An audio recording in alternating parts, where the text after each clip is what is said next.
Hechos capítulo 25. Vamos a ver los últimos versículos del capítulo 25 y luego veremos en el capítulo 26 la exposición de Pablo, la defensa de Pablo ante Agripa II. Mientras que buscan, voy a orar una vez más. Le invito a que me acompañen y pidámosle al Señor que Él nos guíe en esta hora en el estudio. Nuestro Dios, te damos gracias, Señor. Gracias por estar, Señor, una vez más ante tu bendita y maravillosa palabra, Señor. Somos indignos, Señor. Nos quedamos cortos ante la inmensidad de tu palabra, Señor. Esa palabra que es hablada, inspirada por ti, Señor. Tú que en el principio, por medio de tu palabra, creaste todas las cosas, Señor, y sostienes todas las cosas, Señor. Nos has dejado tu palabra para guiarnos hacia ti, Señor. Te pedimos que tú nos guíes en este tiempo, en este momento, Señor. Que tú prepares nuestros corazones, nuestras mentes, Señor. Te pido que en tu gracia, Señor, tú me uses en mi debilidad, Señor, para transmitir tu palabra, Señor. Que tú hables conmigo y que tú hables con cada uno de los presentes y cada uno que vaya a escuchar tu palabra, Señor, en otro momento. Te pedimos que tú también seas hablando por medio de tu Espíritu Santo, trayéndonos luz, Señor, y llevándonos a conocerte cada día más a ti, Señor. Te pedimos que tú hagas lo que tú quieras hacer por medio de tu palabra en este tiempo, Señor. Te lo pedimos en el nombre de Jesús. Amén. Bueno, hermanos, antes de leer los versículos, hagamos un poco de memoria. Venimos en un relato un poco largo que ya viene desde hace unos cuantos capítulos. Todo esto comenzó con un tumulto en el templo donde los judíos querían dar muerte a Pablo. Y Dios en su providencia utiliza a los romanos, utiliza un capitán romano para salvar a Pablo, para meterlo en la cárcel y así salvar su vida.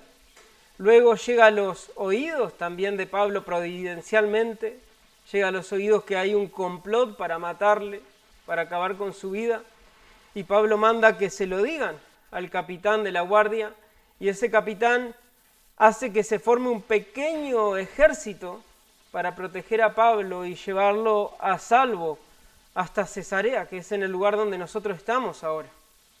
En Cesarea, Pablo compadece ante el gobernador que estaba en el tiempo cuando llega Pablo, que es Félix.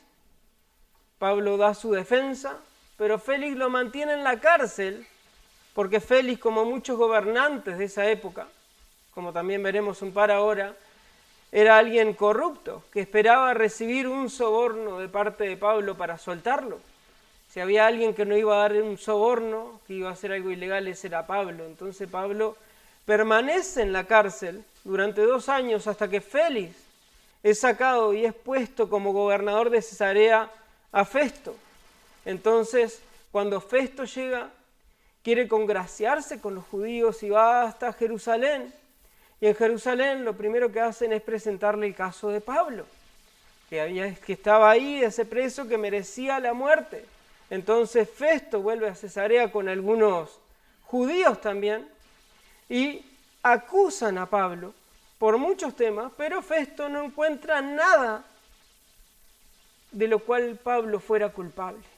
Entonces Festo le propone a Pablo ir a Jerusalén para ser juzgado en Jerusalén por los conocedores de la ley, y Pablo muy astutamente, sabiendo que en el camino lo esperaban para matarlo, él apela al César, que era un recurso que todo ciudadano romano tenía cuando estaba peligrando su vida y podía ser condenado a la muerte.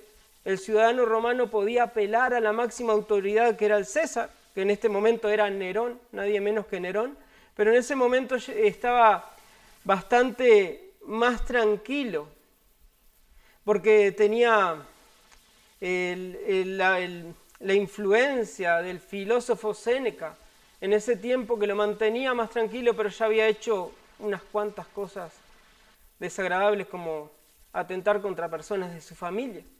Pero Pablo lo que hace es apelar al César como un recurso para salvarse. Y en eso estamos. Estamos en que Pablo apela al César y Festo tiene un problema. Festo tiene que mandar a Pablo al César, pero no sabe por qué lo manda. No sabe de qué acusarlo. No hay ningún motivo por el cual acusar a Pablo. En ese momento también, providencialmente, Dios va moviendo todos los hilos. El rey Agripa II llega con Berenice a Cesarea y pasa a saludar a Festo, que había sido recientemente nombrado como gobernador de Cesarea. Y en el tiempo que está Festo y que está Agripa en ese lugar con Festo, a Festo se le ocurre nombrarle este problema que le había quedado del gobernador anterior. Festo le dice que tiene un preso, que no tiene ningún delito criminal, ningún delito civil común por el cual imputarle, y que lo que habían en contra de él eran cuestiones supuestamente religiosas. Un asunto de un hombre llamado Jesús que había sido muerto, pero que Pablo decía que vivía.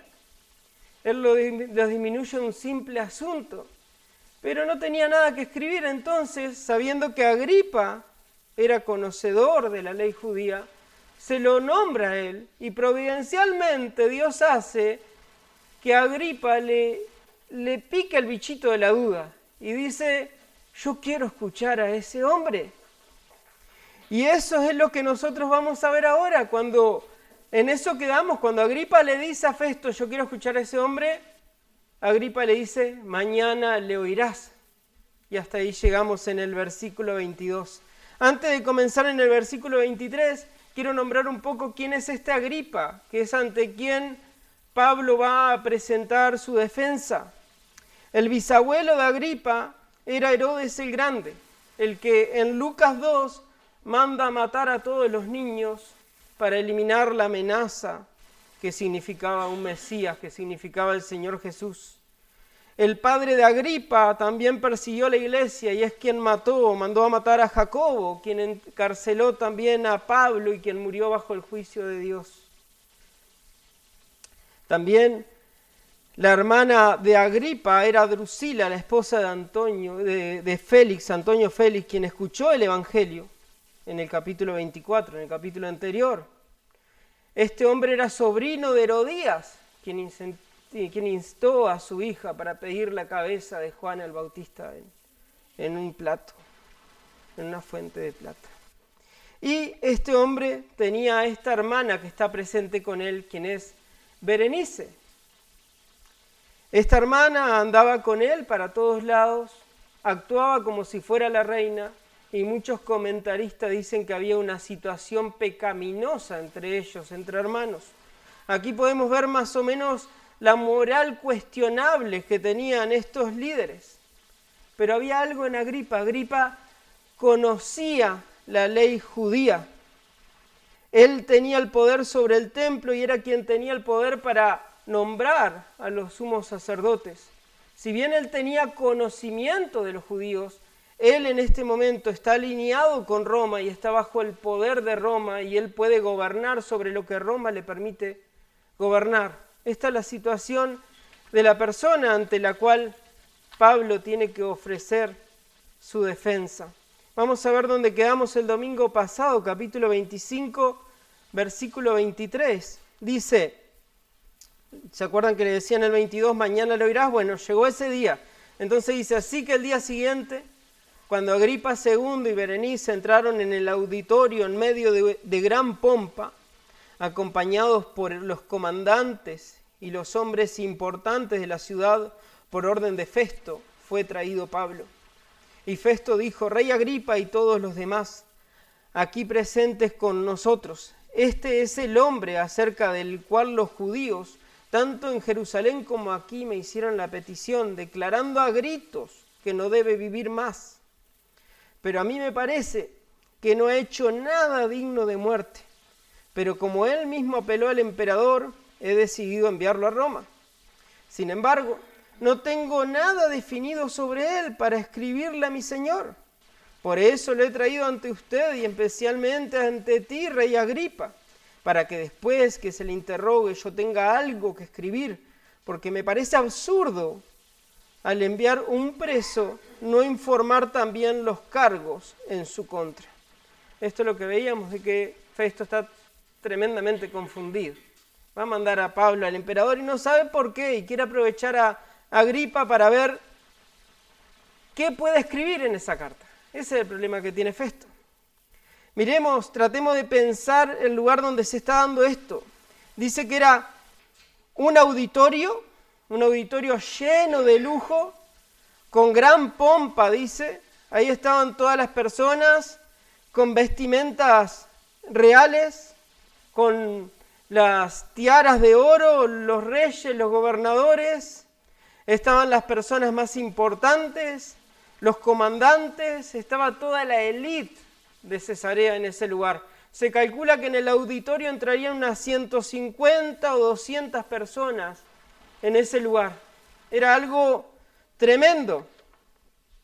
Era algo que estaba cumpliendo las palabras que el Señor le había dicho a sus discípulos, que llevarían las palabras, que serían llevados delante de reyes y serían llevados delante de gobernadores para dar testimonio. Y eso estaba sucediendo en este momento. Providencialmente estaba siendo puesto Pablo en medio de toda esta pompa. Imagínense en eso, lleno de lujo, lleno toda la gente con todo el poder en ese lugar, pero de repente las miradas, las luces del lugar no se fijan en esas personas llenas de poder y llenas de oro y de poderío, no, sino que de repente las miradas se fijan sobre uno que no vestía ropas reales, sobre uno que tenía ropas sencillas porque estaba en la cárcel, alguien que llevaba cadenas, pero que tenía algo que esa gente que tenía tanto dinero no tenía. En su rostro se podía ver una serenidad, se podía ver un gozo y una seguridad que no era concordante con la circunstancia, sino que era algo que venía de algo superior. Ellos esperarían ver llegar a un preso de 2 años estando preso, cabeza gacha, esperando tener clemencia y decir, suéltenme de una vez. Pero viene alguien que tiene algo que ellos no tienen. Y ese era Pablo. Pablo estaba dispuesto, como veremos, a seguir preso con tal de que el nombre del Señor fuera proclamado.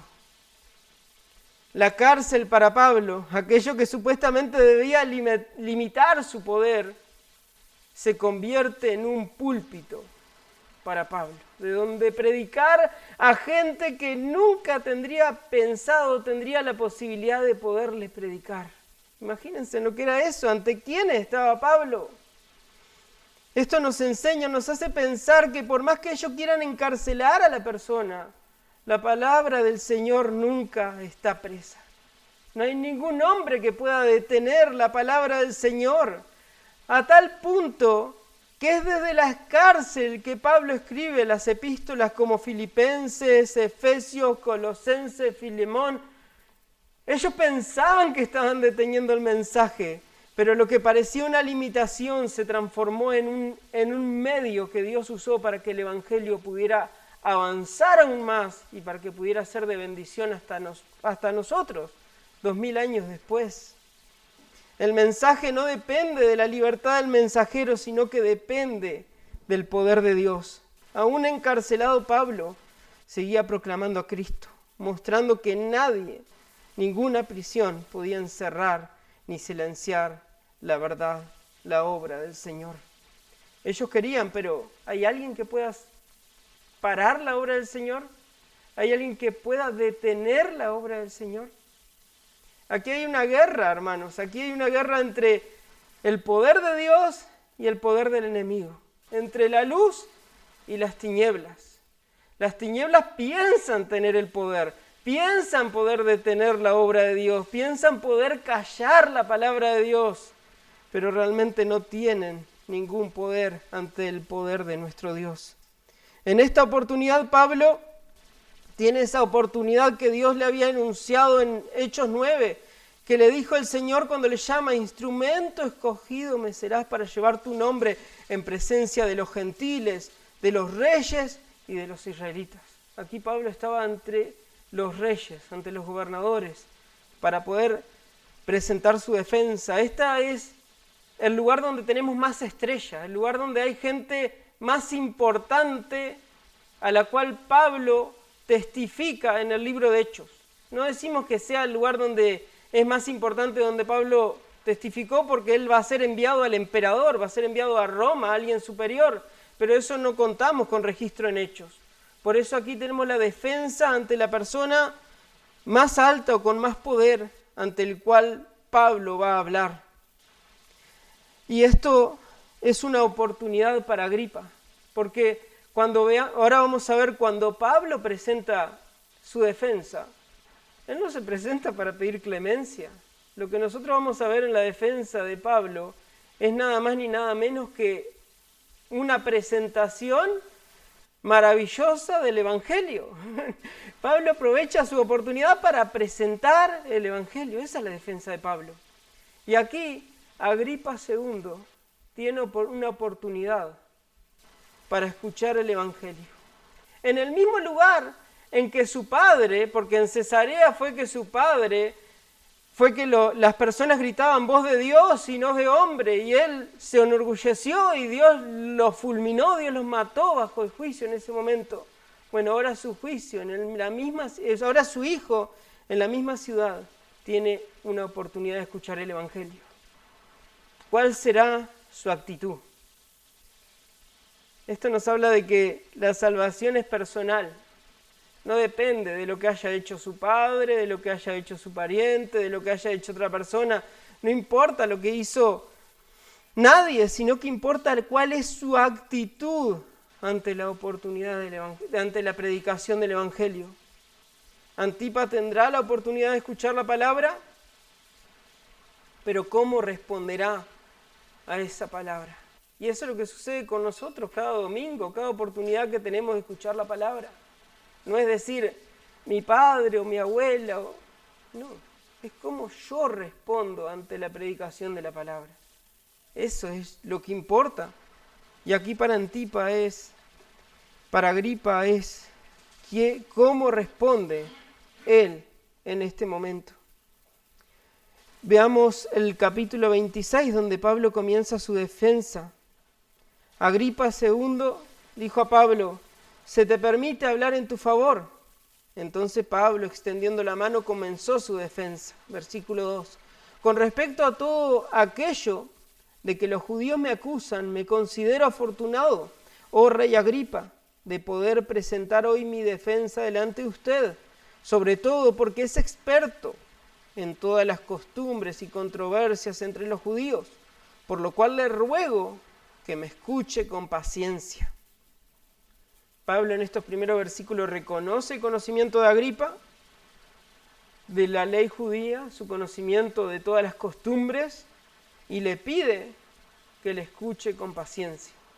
Nosotros acá podemos leer el capítulo en 5 minutos si queremos, son 20 y tantos versículos, pero la defensa de Pablo no duró eso. Nosotros tenemos un resumen de lo que Pablo habló. Pablo se desplayó para poder presentar ante Agripa su defensa. Entonces le dice: te ruego que me escuches con paciencia. Versículo 4. Pues bien, todos los judíos conocen mi vida desde mi juventud, que desde el principio transcurrió entre los de mi pueblo y en Jerusalén, puesto que ellos han sabido de mí desde hace mucho tiempo, si están dispuestos a testificar que viví como fariseo, de acuerdo con la secta más estricta de nuestra religión. Pablo está recordando algo que es conocido para ellos. Pablo no era ningún desconocido, no era ninguna cara nueva. Pablo había sido instruido por el famoso Gamaliel, a quien ellos conocían, y habiendo sido un fariseo celoso, de seguro habían tenido noticias de él. Entonces Pablo le dice que él es alguien conocido en el lugar y que si la gente quisiera dar testimonio, podrían dar testimonio de lo que él está diciendo es verdad. Versículo 6 dice, y ahora soy sometido a juicio por la esperanza de la promesa hecha por Dios a nuestros padres, que nuestras 12 tribus esperan alcanzar al servir fervientemente a Dios noche y día. Y por esta esperanza, oh rey, soy acusado por los judíos. ¿Por qué se considera increíble entre ustedes que Dios resucita a los muertos? Pablo termina así porque el Evangelio, el cristianismo, se basa en creer que Cristo resucitó. Como veíamos el domingo pasado, sin resurrección no hay cristianismo. Sin resurrección nuestra fe no tiene ni el más mínimo sentido. Entonces Pablo le dice, ¿por qué les resulta difícil creer que Dios resucite de los muertos?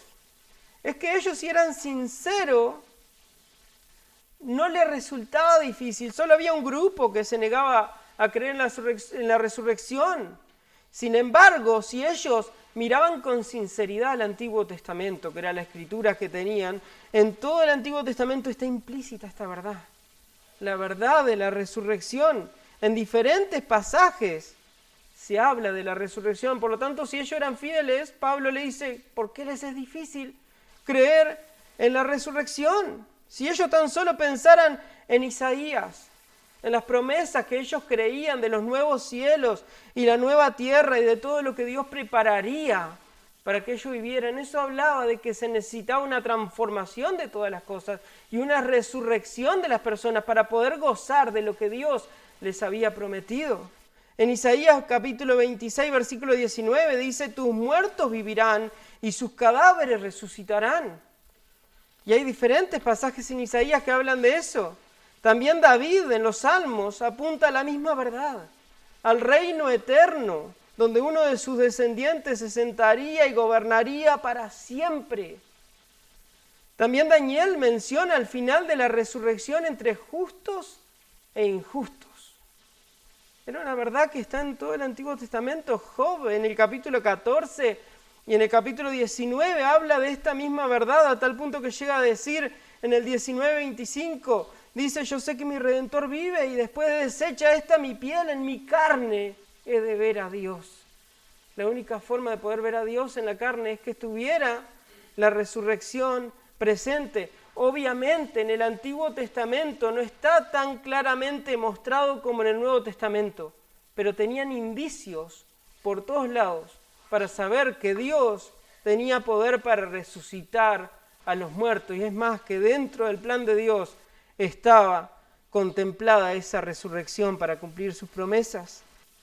También en esos versículos que leíamos, Pablo les pregunta que por qué es sometido a juicio, si él tiene la misma esperanza que todo el pueblo judío, al menos el pueblo judío fiel, tenía, porque su esperanza no radica en nada nuevo, su esperanza radica en las promesas hechas a los padres. Pablo cree y confía en las mismas promesas reveladas en el Antiguo Testamento que todos los judíos fieles creían. Entonces Pablo dice, ¿por qué soy juzgado? Yo no tengo nada nuevo. Algo que nos habla a nosotros también, para nosotros aplicar a nuestra vida, es ver esa continuidad entre el Antiguo y el Nuevo Testamento. Porque muchas veces se tiende a separar y dicen, no, el Antiguo Testamento como que no me habla tanto y como que lo dejo de lado, y en muchos lugares solo predican con el Nuevo Testamento, y no es así. Hay una conexión orgánica entre el Antiguo y el Nuevo Testamento, y no pueden ser despegadas porque hay una revelación progresiva que comienza en Génesis y se desarrolla hasta el Apocalipsis. Sin embargo, todo, por más que haya menos luz en el Antiguo y más luz en el Nuevo, todo relata una misma historia. Y todo apunta a una misma persona, al Señor Jesucristo. Por eso cuando nosotros miramos el Antiguo Testamento con esas lentes, nosotros podemos ver a Cristo en el Antiguo Testamento, siendo anunciado, como hablábamos el domingo pasado, desde antes de la cruz, y en el Nuevo desde después de la cruz, o durante su ministerio, pero todo apunta a Cristo y su plan de redención. Pablo dice, creo lo mismo que ustedes, no sé por qué soy juzgado, por qué se me juzga. Pero Pablo no siempre tuvo ese entendimiento. Pablo tuvo un tiempo donde también él estuvo ciego, como la gente que lo está escuchando estaba ciega. Y eso es lo que Pablo le relata en el versículo 9 para dar testimonio de cómo él era antes. Versículo 9 dice: yo ciertamente había creído que debía hacer muchos males en contra del nombre de Jesús de Nazaret. Él también estaba convencido que tenía que hacer muchos males. Versículo 10, esto precisamente es lo que hice en Jerusalén. No solo encerré en cárcel, metía presos a los cristianos, no solo encerré en cárcel a muchos de los santos con la autoridad recibida de los principales sacerdotes, sino que también cuando eran condenados a muerte, yo añadía mi voto. Pablo decía, yo daba mi voto para que los mataran. Versículo 11, castigándolos con frecuencia en todas las sinagogas, procuraba obligarlos a blasfemar. Está diciendo, yo los torturaba para ver si blasfemaban contra Cristo. Y era tal el enfado, dice en el versículo 11, y si enfurecido contra ellos, seguía persiguiéndolos aún hasta ciudades extranjeras.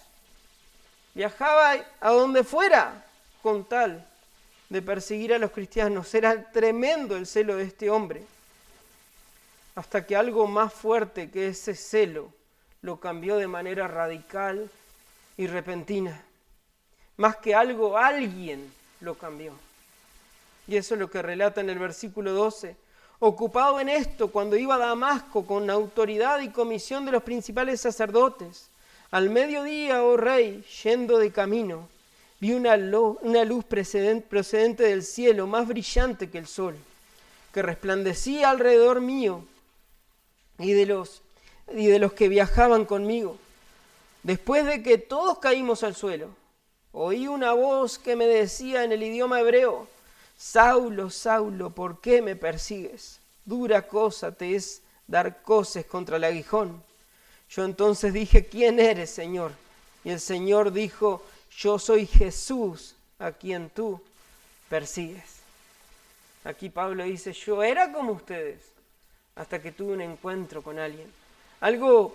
Un dato interesante que encontramos aquí, no encontramos en los otros dos relatos de la conversión de Pablo, es que la voz que le habló en hebreo.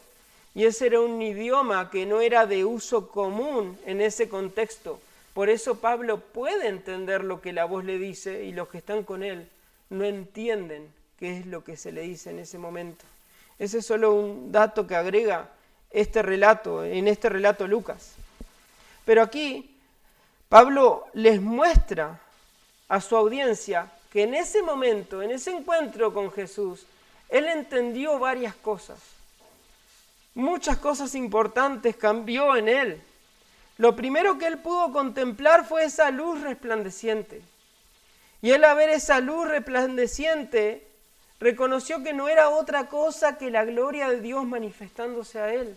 Él era conocedor del Antiguo Testamento, de cómo la gloria de Dios se había manifestado en diferentes momentos. Y en ese momento, cuando él ve esa visión, dice, esta es la gloria de Dios.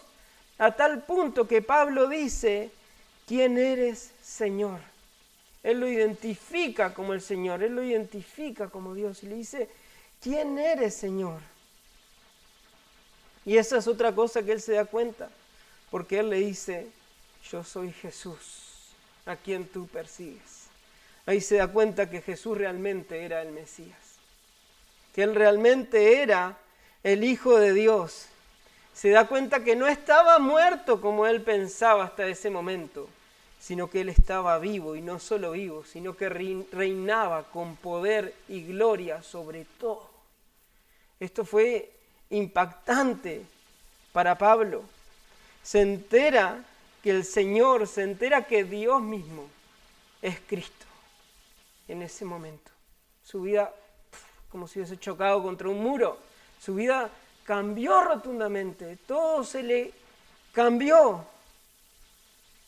Otra cosa que él se enteró en ese momento fue que al perseguir a los cristianos, no solo estaba persiguiéndolos a ellos, sino que estaba yendo contra Dios mismo, porque esas personas estaban unidos a Dios y esas personas le pertenecían a Dios. Por lo tanto, Dios cuidaba de ellos. Eso también sucede con nosotros. Nuestra vida le pertenece a Dios y por lo tanto Dios cuida de nosotros. Imagínense lo que debió hacer sentir a Pablo, darse cuenta que sin saberlo, él estaba luchando contra Dios mismo. Él estaba dando coces contra el aguijón.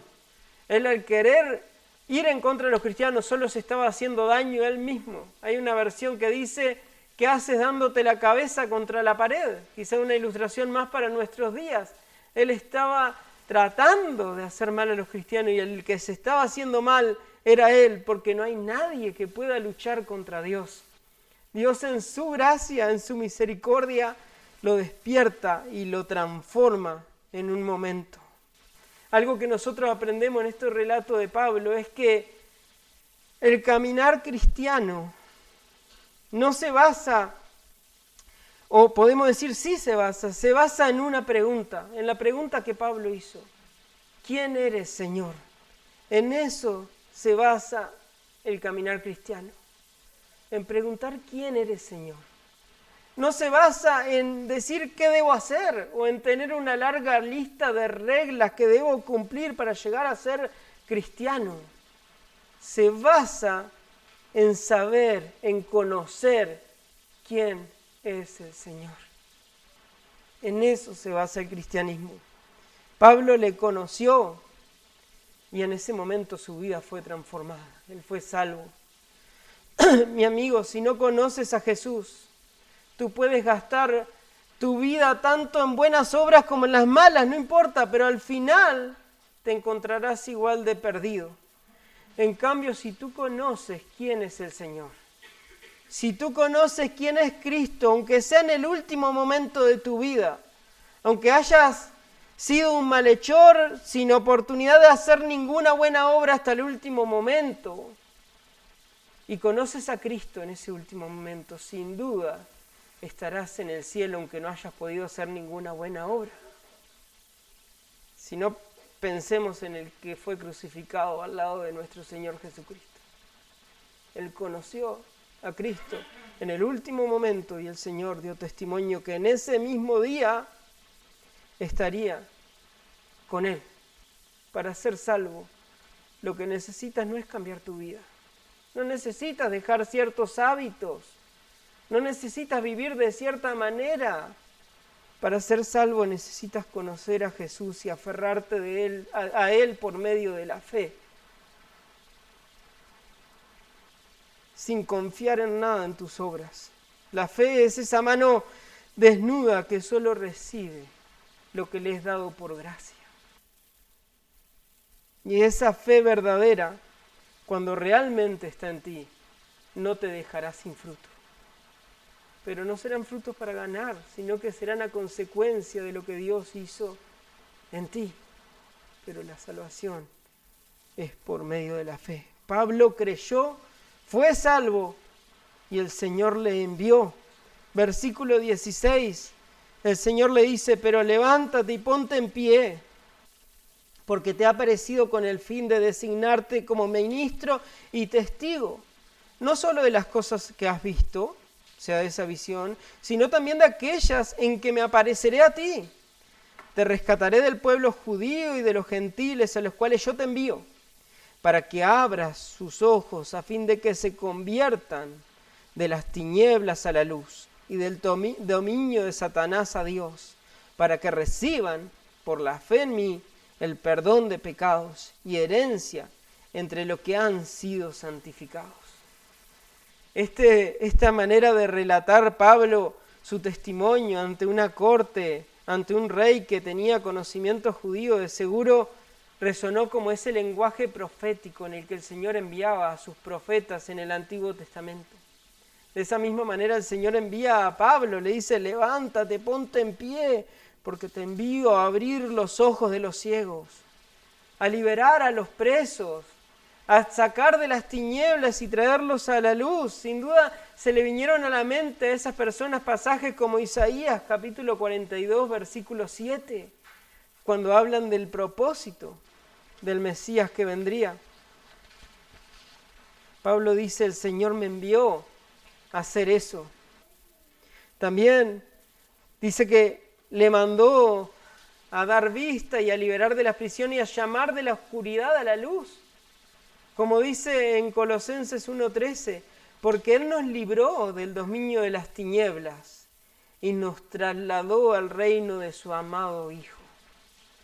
Así estábamos nosotros y el Señor nos libró y nos trajo a la luz. ¿Para qué? Para que seamos su pueblo. Por eso en 1 de Pedro 2:9 dice, pero ustedes son linaje escogido, real sacerdocio, nación santa, pueblo adquirido por Dios, a fin de que anuncien las virtudes de aquel que los llamó de las tinieblas a su luz admirable. Ese es el propósito, hermanos. Eso es lo que Dios quiere hacer en cada persona, y cuando Dios lo hace, como lo hizo en Pablo, luego envía a esa persona para hacerlo en otros. Es un privilegio tremendo. Dios podría haber mandado ángeles, podría haberse revelado como se reveló a Pablo en ese momento de manera excepcional, pero Él en su gracia, al salvarnos, nos envía a nosotros, que somos débiles, que muchas veces no sabemos ni cómo hablar. Nos envía a nosotros a hablar a las personas para que ellos también sean trasladados de las tinieblas a su luz. Porque el poder no radica en nosotros, no radica en nuestra capacidad, radica en el mensaje que llevamos. Y es ese mensaje que por medio del Espíritu Santo tiene poder para transformar hasta el corazón más duro, para romper hasta el corazón más de piedra y hacerlo pedazos y transformarlo. Dios lo hizo en Pablo, Dios lo hizo en nosotros. Y así como envió a Pablo, nos envía también a nosotros a hablar de esa verdad. Para Pablo era un gozo poder hablar de la verdad que lo hizo libre. Era un privilegio para él. Y también debería serlo para todo cristiano. Sigue diciendo en el versículo 19, cuando relata lo que le sucedió, le dice, por tanto, oh rey Agripa, no fui desobediente a la visión celestial, Dios me envió, yo le obedecí, no fui desobediente a la visión celestial, sino que anunciaba primeramente a los que estaban en Damasco, y también en Jerusalén, y después por toda la región de Judea, y aún a los gentiles, que debían arrepentirse y volverse a Dios haciendo obras dignas de arrepentimiento. Por esta causa, algunos judíos me prendieron en el templo, eso es lo que hablamos al principio, y trataron de matarme. Así que habiendo recibido ayuda de Dios, Dios providencialmente mueve todo, continúo hasta este día testificando tanto a pequeños como a grandes, no declarando más que lo que los profetas y Moisés dijeron que sucedería, que el Cristo había de padecer y que por motivo de su resurrección de entre los muertos, Él debía ser el primero en proclamar luz tanto al pueblo judío como a los gentiles. Esto es clarísimo. Solo pensar en Isaías 53 y en tantos pasajes, en tantos salmos, era claro que el Mesías debería de sufrir, debía de padecer, debía de morir por los pecados del pueblo. Pablo le dice en esta porción, le dice a Agripa, le dice, lo que he hecho es obedecer el mandato de Dios. Obedecí, anuncié primero en Damasco, luego en Jerusalén, luego en toda la región de Judea, llamando a todos que se arrepientan y que se vuelvan a Dios. Si eso fuera solo, el problema que él estaba hablando de un Mesías judío, si fuera que él estaba hablando solo de las profecías del Antiguo Testamento, el cumplimiento de lo que ya estaba, quizás no había tanto problema, pero ¿cuál era el motivo que hacía enojar tanto a los judíos? ¿Cuál era el punto en la predicación de Pablo que llevaba a que todos dijeran, este tiene que morir? El verdadero detonante era que el mensaje de Pablo no era solo para ellos, sino que era también para los gentiles. Era para todos sin excepción. Era un mensaje que para toda persona que lo recibiera. Y eso era inaceptable para un judío de la época. Quizás no entra en nuestra mente o no podemos dimensionar lo que sentía un judío cuando se hablaba de un gentil. Pero yo buscándolo, dice que era tal el desprecio que incluso ellos ni se acercaban a los gentiles. Se consideraban superiores a ellos. Algunos comentaristas llegan a señalar que los judíos radicales llegaban a pensar tan al extremo que el único propósito de los gentiles era poder avivar el fuego del infierno. No había otro propósito para el gentil, según ellos. Ellos oraban y daban gracias a Dios, más que por el día, daban gracias a Dios por no haber nacido gentil. Era un orgullo nacional extremo que los cegaba y le impedía de ver el propósito de Dios, que estaba desde el Génesis revelado en todo el Antiguo Testamento. Incluso antes de que la nación de Israel fuera formada, el propósito de Dios era bendecir a todas las familias de la tierra por medio de una simiente prometida, la cual es Cristo. Y ellos estaban cegados y no lo podían ver. En otras palabras, Pablo quiere que ellos se den cuenta y quiten su mirada de lo étnico o de la sangre y lleguen a entender que él era un verdadero israelita.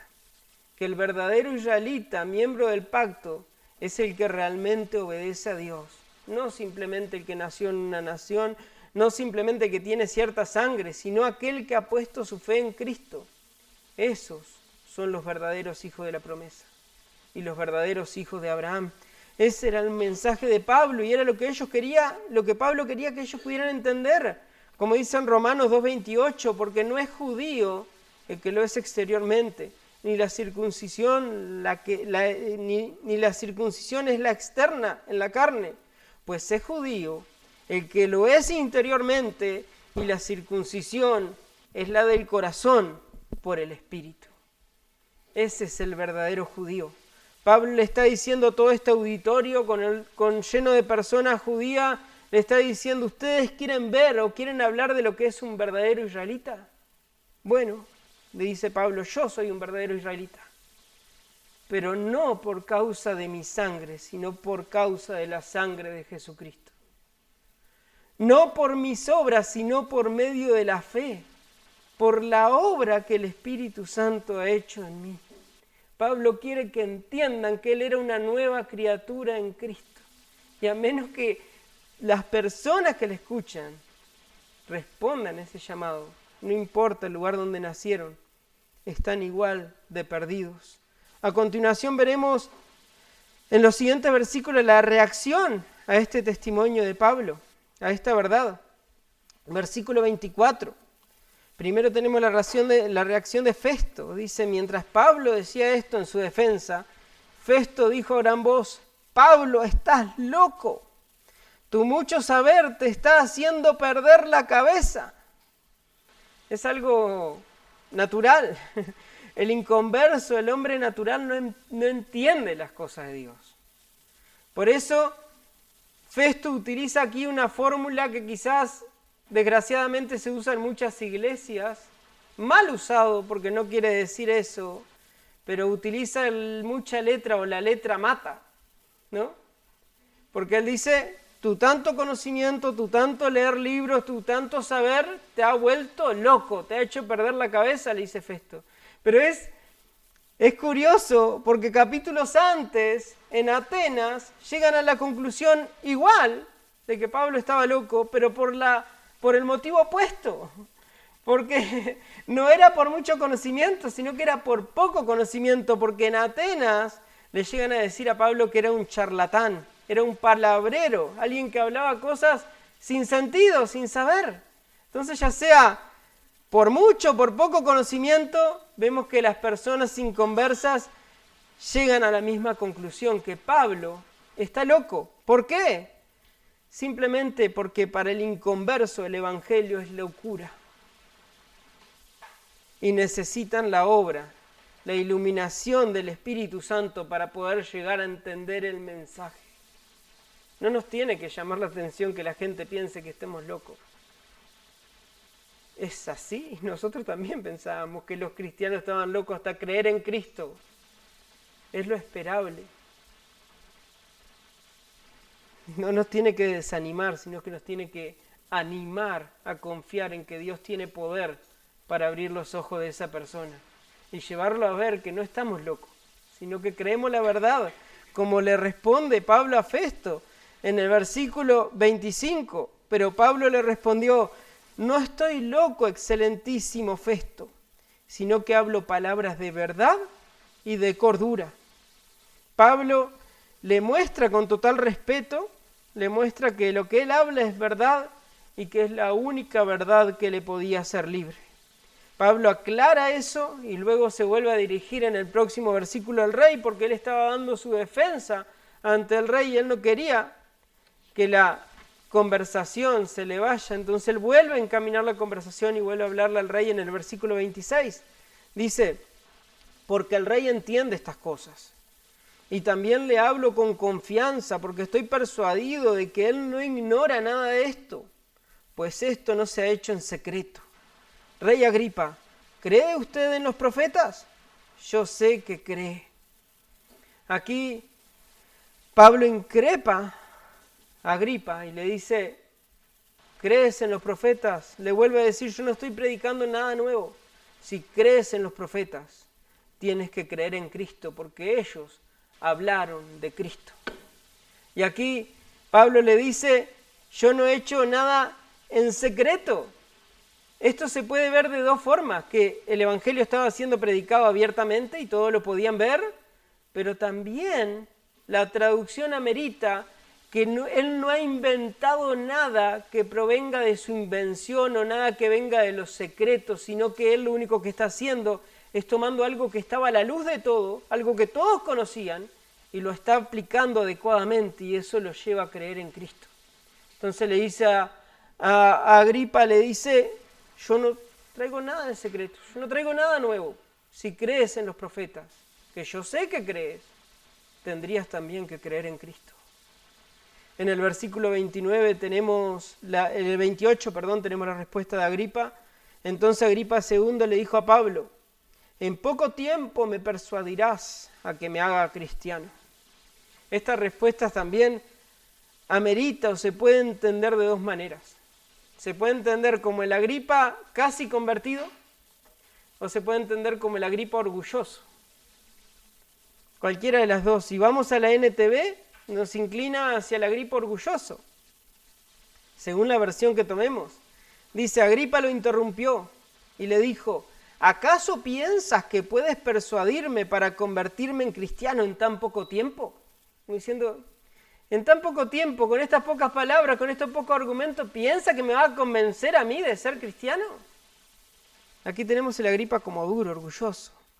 Y el Agripa casi convertido, por ejemplo, en la Reina Valera actualizada, dice: entonces Agripa dijo a Pablo: por poco me persuades a ser cristiano. Puede ser cualquiera de las dos. Quizás que la primera, la del Agripa orgulloso, sea la más correcta por lo que viene después. Pero lo lamentable es que las dos, ya sea por poco, por mucho, la conclusión es la misma. Pablo le contesta en el versículo 29, y Pablo contestó: quisiera Dios que ya fuera en poco o en mucho, no solo usted, sino también todos los que hoy me oyen, llegaran a ser tal como yo soy, a excepción de estas cadenas. El propósito de la predicación y la defensa de Pablo no era librarse de la cárcel, no era demostrar su conocimiento, no era poder ganar el argumento, ni mucho menos ser aplaudido por la gente. El propósito de la defensa de Pablo era que las personas pudieran llegar a conocer a Jesucristo. Ese era el propósito de su vida. Pablo utiliza su oportunidad de defensa para predicar el Evangelio. Y Pablo le dice: no importa, rey Agripa, si por poco o por mucho. Lo importante es que crean en Él. Las iglesias están llenas de casi convertidos, al igual que el infierno está lleno de casi convertidos, porque el casi no salva a nadie. Por eso Pablo en 2 Corintios capítulo 13, versículo 5 dice: pónganse a prueba para ver si están en la fe. Examínense a sí mismos. Eso es un llamado para cada uno. Examínense a sí mismos. ¿O no se reconocen ustedes mismos de que Jesucristo está en ustedes? A menos de que en verdad no pasen la prueba. Pablo dice: examínense. Examínense si están en la fe. Examínense si Jesucristo está en ustedes. A no ser que no pasen la prueba y realmente no estén convertidos. Es bueno para todos nosotros hacernos esa pregunta, porque de eso depende todo en nuestra vida. Todo. Preguntémonos: ¿por qué voy a la iglesia? ¿Por qué leo la Biblia? ¿Por qué hago lo que hago? ¿Por qué creo que soy salvo y que estoy seguro de mi salvación? Es bueno examinarnos a la luz del Evangelio y pedirle al Señor en oración que muestre la condición de nuestro corazón. Pídele al Señor que te lleve a ver, que nos lleve a entender si realmente solamente nos estamos aferrando a Cristo y nada más, porque es la única forma de ser salvo. Esta defensa termina en estos últimos versículos. Versículo 30 en adelante, donde dice: el rey, el gobernador, Berenice y los que estaban sentados con ellos se levantaron. Y mientras se retiraban, hablaban entre sí, diciendo: este hombre no ha hecho nada que merezca muerte o prisión. Agripa II le dijo a Festo: este hombre podría haber sido puesto en libertad si no hubiera apelado al César. En este último versículo también vemos un par de cosas.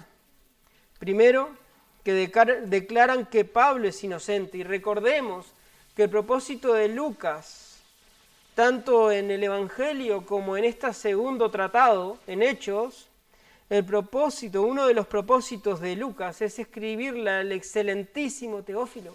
Excelentísimo es un término utilizado para la autoridad romana. Por lo tanto, este tratado es un tratado apologético que muestra en los evangelios la inocencia del Señor Jesucristo. En Hechos demuestra la inocencia de Pedro y en particular la de Pablo y la del cristianismo en general, mostrando que no había nada de qué acusarles.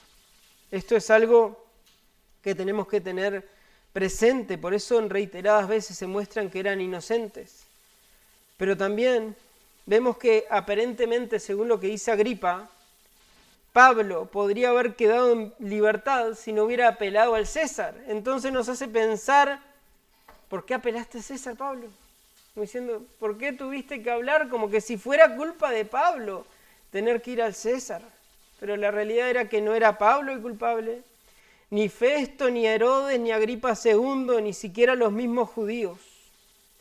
No era ningún error que Pablo tuviera que ir al César, porque más bien era Dios en su soberana providencia quien está moviendo todos los hilos de la historia, todas las cosas, todos los detalles, para que su siervo fuera a Roma.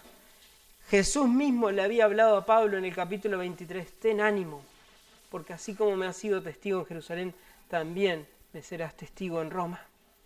Dios se lo había prometido y él tenía que ir a Roma, al centro del imperio, para proclamar el único evangelio que trae vida, el único mensaje, el mensaje de que Cristo murió y resucitó para aquellos que creen en él, y que ahora Cristo vive y reina sobre todo, lleno de gloria y de poder. Quiero que al terminar este estudio, este mirar así en vista panorámica de la defensa de Pablo, quiero que hagamos dos cosas. Te invito a ti que has creído en Cristo, a que puedas agradecer hoy a Dios por tu salvación, porque Él abrió tus ojos, así como lo hizo con Pablo, también lo hizo con nosotros. En cierto momento nos alcanzó y nos mostró quién era Él. Nuestra salvación se la debemos al Señor. agradezcamos al Señor. Pero también quiero hablarte a ti, mi amigo, que todavía no has creído en Cristo. Si escuchas hoy su voz, no esperes, no tardes en venir a Él. Agripa dijo por poco, pero no se convirtió y no sabemos si tuvo otra oportunidad de escuchar el Evangelio. No sé cuántas personas se convirtieron en esa ocasión en el testimonio de Pablo. No sé si fueron pocos, fueron muchos. Sé que las autoridades de las cuales nos hablan rechazaron el mensaje. Hoy quizás es la oportunidad para ti. No hagas lo mismo que ellos. Hoy tienes la oportunidad. Cree en el Señor Jesús y serás salvo. Oremos. Nuestro Dios, muchas gracias te damos, Señor. Gracias por tu palabra, Señor, que es maravillosa, Señor. Que es preciosa, que nos lleva a comprender, Señor, cuán grande es tu amor, Señor. Cuán grande es tu gracia. Cuán grande es tu misericordia, Señor. Mi Dios, te damos gracias por tu gran salvación, Señor, la cual obró en Pablo y también lo ha hecho en nosotros, Señor. Te damos gracias porque estábamos perdidos, muertos en nuestros delitos y pecados, Señor. Nos dirigíamos justamente hacia el infierno, hacia la condenación, por causa de darte la espalda, Señor. Pero tú en tu gran amor nos alcanzaste, Señor. No porque hayas visto nada en nosotros, no porque tuviéramos nada que ofrecer, Señor, sino solo por tu gracia, por tu amor, por tu voluntad, Señor, de llamarnos. Te damos gracias, Señor, por tu gran obra. Y te pido que si hay alguien, Señor, que todavía no ha creído en ti, no te ha llegado a poder ver, Señor, que sigue ciego hacia la verdad del Evangelio, que sigue pensando que tu palabra es locura, Señor. Te pido que tú en tu Espíritu Santo, tú también, Señor, le des luz, Señor, para que pueda ver, que pueda ser transportado de la oscuridad a tu luz, Señor. Que tú les des entendimiento por medio del Espíritu Santo y puedan contemplarte a ti, Señor, como hermoso, como maravilloso, Señor, como el único medio por el cual pueden ser salvos, Señor. Gracias te damos por tu gran salvación, Señor. Te damos a ti toda la gloria y te pedimos que tú sigas haciendo tu obra como lo hacías en los tiempos de Hechos, Señor. Siga haciéndolo en nuestros tiempos, Señor. Te lo pedimos y te lo agradecemos en el nombre de Jesús. Amén.